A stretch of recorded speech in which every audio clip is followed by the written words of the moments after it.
کوئی مائی کا لال ہے، دودھ پیا ہے، تو آ کر کے کہے کہ اس کا کردار 145 سال کا کردار ہے۔ جمعیت علماء کہتی ہے یہ علماء کا کردار ہے۔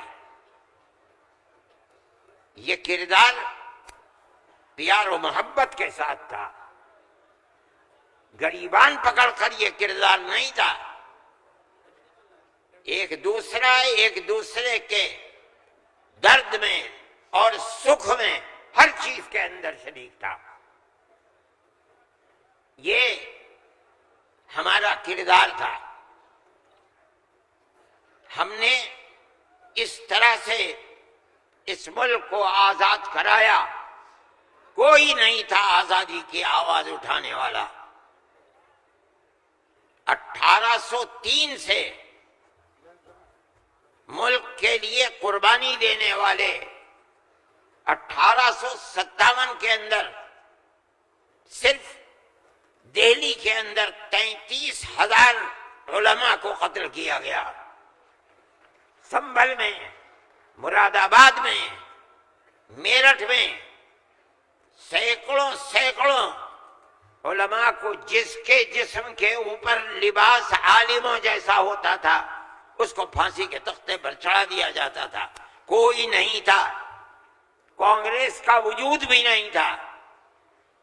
کانگریس تو بنی ہے 1883 میں اور 1885 میں اس کا پہلا اجلاس ہوا ہے،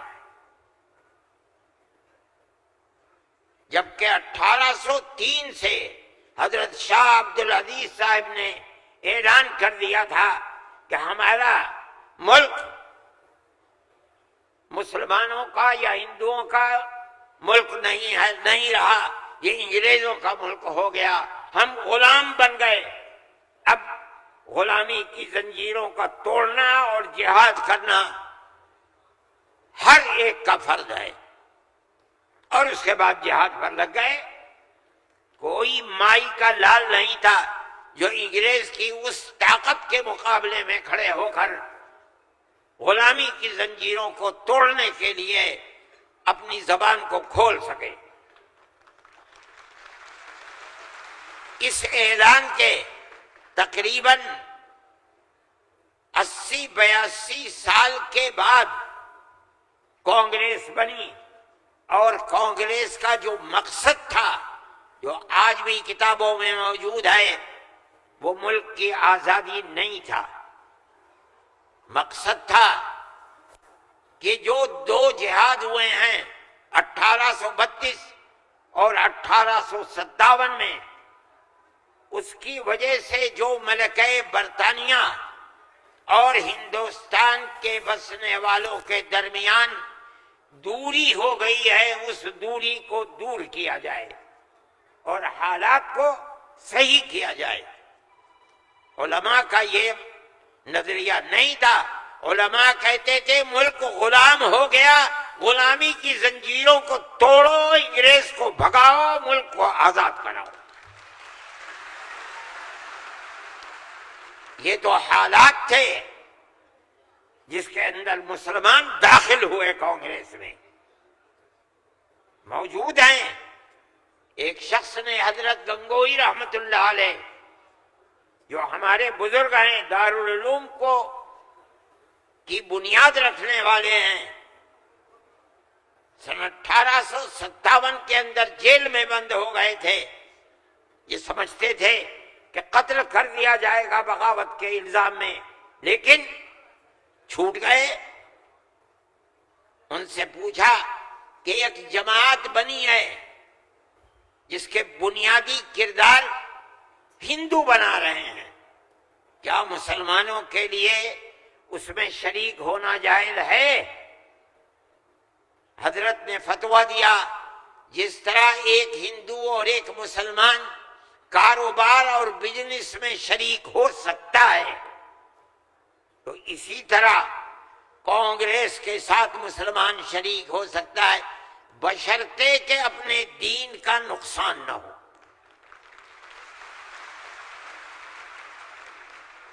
اس کا مطلب نہیں سمجھے تھے لوگ۔ مطلب یہ ہے کہ ہماری تحریک ہے کہ مسلمان اور ہندو جب تک ساتھ نہیں ہوگا ملک آزاد نہیں ہوگا۔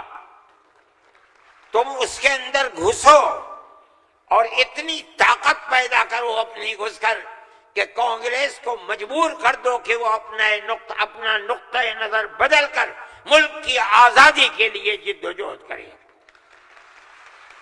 چنانچہ کانگریس نے اپنا نقطۂ نظر بدلا، ملک کی آزادی کو اپنا نقطۂ نظر بنایا، اور پھر اس کے بعد ہندو اور مسلمانوں نے شریک ہو کر ایک دوسرے کے ساتھ چل کر ملک کی آزادی کے لیے آواز اٹھائی، قربانیاں دی ہیں، اور انہی قربانیوں کے نتیجے کے اندر ملک آزاد ہوا۔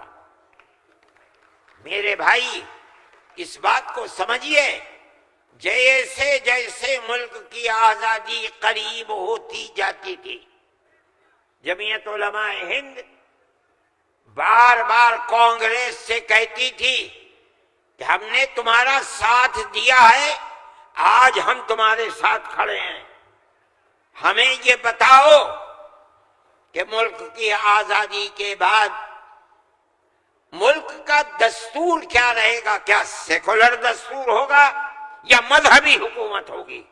اگر سیکولر دستور ہوتا ہے ہم تمہارے ساتھ ہیں، اور اگر سیکولر دستور نہیں ہوتا تو ملک کی آزادی میں ہم تمہارے ساتھ نہیں ہیں۔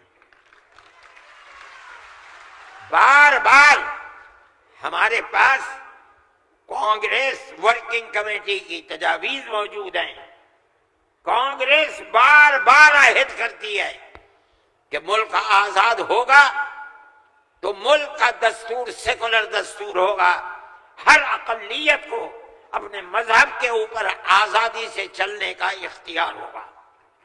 چنانچہ ملک آزاد ہو گیا۔ اب ملک کی آزادی کے بعد ایک طبقہ اٹھا جس نے یہ کہا کہ کھیر مل گئی ہے، اب اسے کھانے کا وقت آ گیا ہے۔ انہوں نے کہا کہ ملک کی دستور ہندو دستور بنے گا، سیکولر دستور نہیں بنے گا۔ جمعیت علماء کے لوگ تھے، مولانا ابوالکلام آزاد تھے جو جمعیت علماء کی ورکنگ کمیٹی کے ممبر تھے،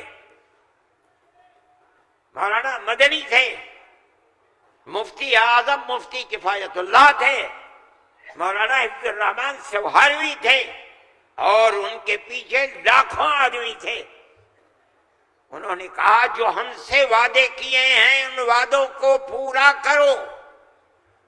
اگر ملک کی تقسیم ہوئی ہے اور مسلمانوں کو ایک حصہ دے دیا، تم نے دیا ہے دستخط ملک کی تقسیم پر، تم نے کیے ہیں، ہم نے جوتے کھائے ہیں، ہمارے گلوں کے اندر جوتوں کے ہار پڑے ہیں، مگر ہم نے ملک کی تقسیم کو منظور نہیں کیا۔